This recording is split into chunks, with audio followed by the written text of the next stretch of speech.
लोकसभा में नेता प्रतिपक्ष राहुल गांधी पीएम मोदी के जन्मदिन पर बड़ा सरप्राइज गिफ्ट देने वाले हैं और ये गिफ्ट सिर्फ पीएम मोदी के लिए ही नहीं बल्कि बीजेपी के भी होश उड़ाने वाला है। जी हां, आप बिल्कुल सही सोच रहे हैं। दावे यही किए जा रहे हैं कि हाइड्रोजन बम फोड़ने के लिए कांग्रेस ने 17 सितंबर की तारीख को चुना है। 17 सितंबर, जिस दिन पीएम मोदी का जन्मदिन है और वो 75 साल के होने वाले हैं। और अगर ऐसा हुआ, यानी इन दावों में कुछ भी सच्चाई है, तो पीएम मोदी का 75वां जन्मदिन डबल झटके देने वाला होगा। तो आखिर ऐसा क्यों कहा जा रहा है कि पीएम मोदी के लिए 17 सितंबर हो सकता है डबल झटके का दिन? इसी पर हम अपनी स्पेशल रिपोर्ट में करने जा रहे हैं चर्चा। नमस्कार, मैं हूं अंशिता। देश में बिहार विधानसभा चुनावों से पहले वोट चोरी का मुद्दा थमने का नाम नहीं ले रहा है। कांग्रेस समेत तमाम विपक्षी दलों की तरफ से बीजेपी और चुनाव आयोग पर वोट चोरी के आरोप लगाए जा रहे हैं।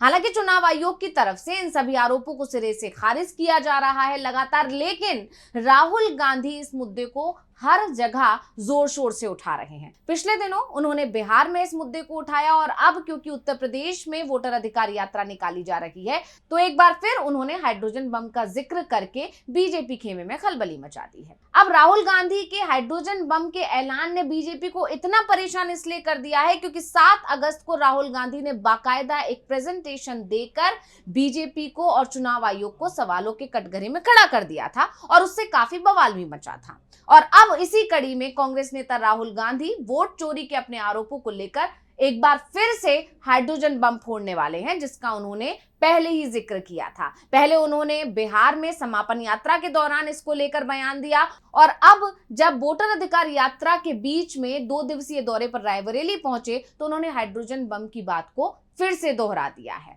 अब राहुल गांधी के हाइड्रोजन बम के ऐलान ने एक तरह से सियासी पारा इसलिए गरमा दिया है क्योंकि राहुल गांधी के हाइड्रोजन बम को लेकर खबर आ रही है कि इसे वो 17 सितंबर को, यानी कि प्रधानमंत्री नरेंद्र मोदी के जन्मदिन के दिन फोड़ सकते हैं। इसके जरिए वो न सिर्फ चुनाव आयोग को निशाने पर लेंगे बल्कि सीधे तौर पर प्रधानमंत्री मोदी पर भी हमला बोलेंगे। तो कांग्रेस नेता राहुल गांधी हरियाणा और बनारस में कथित वोट चोरी का खुलासा कर सकते हैं, ऐसे ही दावे किए जा रहे हैं क्योंकि अपने इस बार के बयान में, अपने इस बार के ऐलान में राहुल गांधी ने सीधे सीधे पीएम मोदी का नाम लिया। उन्होंने कहा कि इस बार जो खुलासा होगा उसके बाद पीएम मोदी अपना चेहरा देश को नहीं दिखा पाएंगे। इसलिए कहा जा रहा है कि इस बार पीएम मोदी की कुर्सी सीधे सीधे कांग्रेस के निशाने पर है। ऐसा कहा जा रहा है कि वो इन आंकड़ों को पीसी के जरिए देश के सामने रखेंगे। राहुल शुरुआत से ही बीजेपी और आरएसएस पर वोट चोरी के कई गंभीर आरोप लगा चुके हैं और अब चुनाव आयोग का जिक्र भी वो करने लगे हैं। ऐसे में उनका दूसरा खुलासा कितना मजबूत होगा ये देखना होगा, क्योंकि ये तय माना जा रहा है कि जब एटम बम ने इतना बवाल मचाया है तो राहुल गांधी का हाइड्रोजन बम और ज्यादा बवाल मचाने वाला है। तो जैसा कि हमने बताया, राहुल गांधी ने एक बार फिर रायबरेली में हाइड्रोजन बम का जिक्र किया। उन्होंने कहा कि हाइड्रोजन बम जब आएगा सब कुछ साफ हो जाएगा। क्या कुछ बोले हैं राहुल, सुनिए। महाराष्ट्र में, हरियाणा में, कर्नाटक में इलेक्शन चोरी किया गया है। सर हमने ब्लैक एंड व्हाइट सबूत दिया बेंगलोर सेंट्रल का। अरे आगे क्या कर रहे हो यार?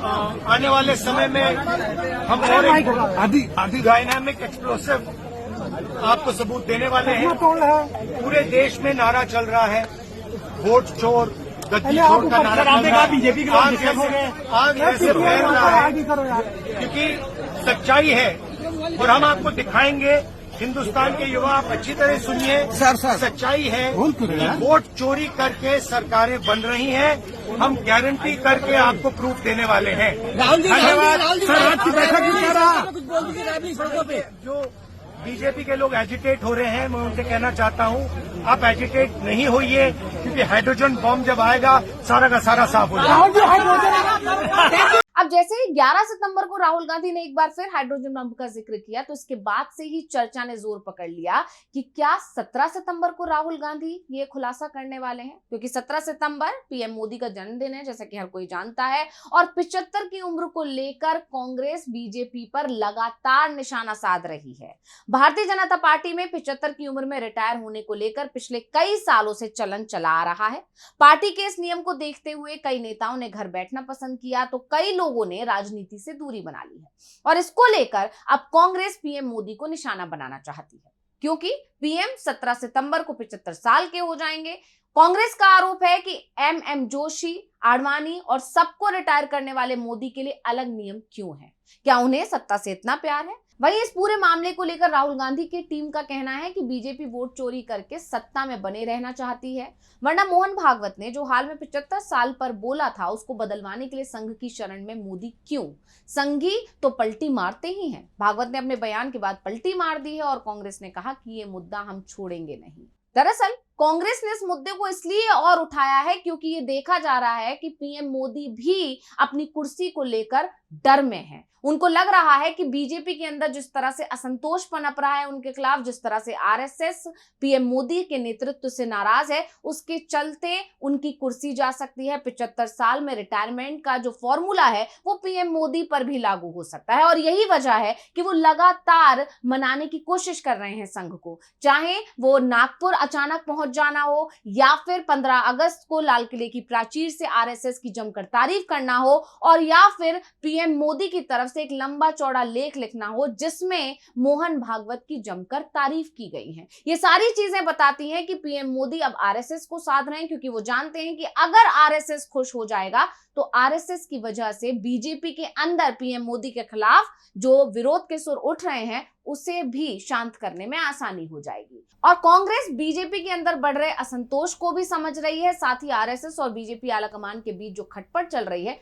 उसे भी समझ रही है। इसीलिए मौके पर चौका मारते हुए कांग्रेस ने 17 सितंबर की तारीख को चुना है, ऐसे दावे किए जा रहे हैं। वहीं वाराणसी सीट को लेकर कांग्रेस की तरफ से लगातार सवाल उठाए जा रहे हैं। पिछले दिनों पवन खेड़ा ने बाकायदा आंकड़ों के साथ वाराणसी सीट को लेकर खुलासे किए थे और नरेंद्र मोदी पर निशाना साधा था। तो वाराणसी सीट से नरेंद्र मोदी चुनाव हारे हैं, जीते नहीं हैं, ये दावे कांग्रेस की तरफ से किए जा रहे हैं। पवन खेड़ा ने बड़ा दावा किया था, उन्होंने कहा था कि पीएम मोदी की जीत वोट धांधली के चलते हुई है। और पवन खेड़ा के दावे पर हम आगे बात करें, पहले हम आपको बता दें कि वाराणसी सीट पर चुनाव नतीजा क्या था। नरेंद्र मोदी बीजेपी से 6,12,970 वोट जीते थे। वहीं अजय राय जो कि कांग्रेस के उम्मीदवार थे 4,60,457 वोट जीते थे। इसी तरह अतर जमाल जो कि बीएसपी के उम्मीदवार थे, उन्होंने मात्र 33,766 वोट जीते थे और नोटा जो कि 8,478 लोगों ने दबाया था। यानी नतीजे बताते हैं कि नरेंद्र मोदी करीब 1,52,000 वोटों के अंतर से चुनाव जीतने में कामयाब हुए थे और ये बहुत ही हल्की जीत थी। इसीलिए इस जीत पर कांग्रेस की तरफ से सवाल भी उठाए गए। कांग्रेस प्रवक्ता पवन खेड़ा ने क्या कुछ बोला था, सुनिए। नरेंद्र मोदी वाराणसी से चुनाव हार रहे थे, गंगा पुत्रों ने उनका इलाज कर दिया था, लेकिन एक बूस्टर डोज फर्जी वोटर्स का मिल गया। 150 मिनट तक काउंटिंग का कुछ भरोसा नहीं मालूम पड़ रहा था, कहीं सब कोई आंकड़े नहीं आ रहे थे। अचानक वापस से आंकड़े शुरू हुए और प्रधानमंत्री जीत की ओर अग्रसर हो गए। 1 लाख वोटों से जीते।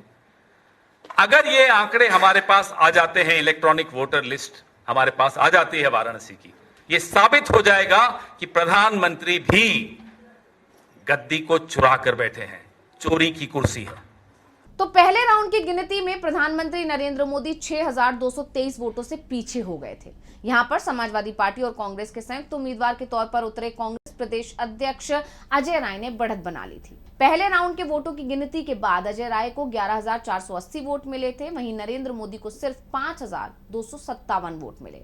पहला राउंड डाक मार्क पत्रों का था जिसमें धांधली नहीं हो सकती थी और इसमें पीएम मोदी पीछे चल रहे थे। इसमें 70% के करीब वोट अजय राय के खाते में गए थे, जबकि पीएम मोदी को 30% वोट भी नहीं मिल पाया था। इसके बाद काउंटिंग आगे बढ़ी, लेकिन पीएम मोदी आगे नहीं निकल पा रहे थे। दूसरे राउंड की गिनती जब खत्म हुई तो नरेंद्र मोदी ने लीड को कम तो किया, लेकिन अजय राय फिर भी आगे थे। दूसरे राउंड की गिनती के बाद अजय राय को 18,629 वोट मिले थे, वहीं पीएम नरेंद्र मोदी 14,540 वोट मिले थे। अजय राय 4,089 वोटों से आगे चल रहे थे, जिसके बाद बीजेपी नेताओं की नींद उड़ती दिखी थी। इसी तरह तीसरे राउंड की गिनती खत्म हुई तो बीजेपी की बेचैनी और बढ़ गई, क्योंकि तीसरे राउंड के बाद भी अजय राय लीड कर रहे थे। तीसरे राउंड के वोटों की गिनती के बाद अजय राय को 21,552 वोट मिले, वहीं पीएम मोदी 19,924 वोट हासिल करने में कामयाब हुए थे। अजय राय की लीड 1628 वोट की चल रही थी। चौथे राउंड की गिनती में पहली बार पीएम मोदी ने अजय राय को पीछे छोड़ा, लेकिन कांटे की टक्कर बनी हुई थी। चौथे राउंड के वोटों की गिनती में पीएम नरेंद्र मोदी 28,719 वोट हासिल कर पाने में कामयाब हुए थे, जबकि कांग्रेस के अजय राय 28,283 वोट के साथ दूसरे नंबर पर पहुंच गए थे। वोटों का अंतर था मात्र 436, और ये अंतर इसलिए था क्योंकि बीएसपी के अथर जमाल लारी 3,400 वोट ले गए थे। अगर लारी मैदान में नहीं होते तो पीएम मोदी कई राउंड तक पीछे चलते रहते।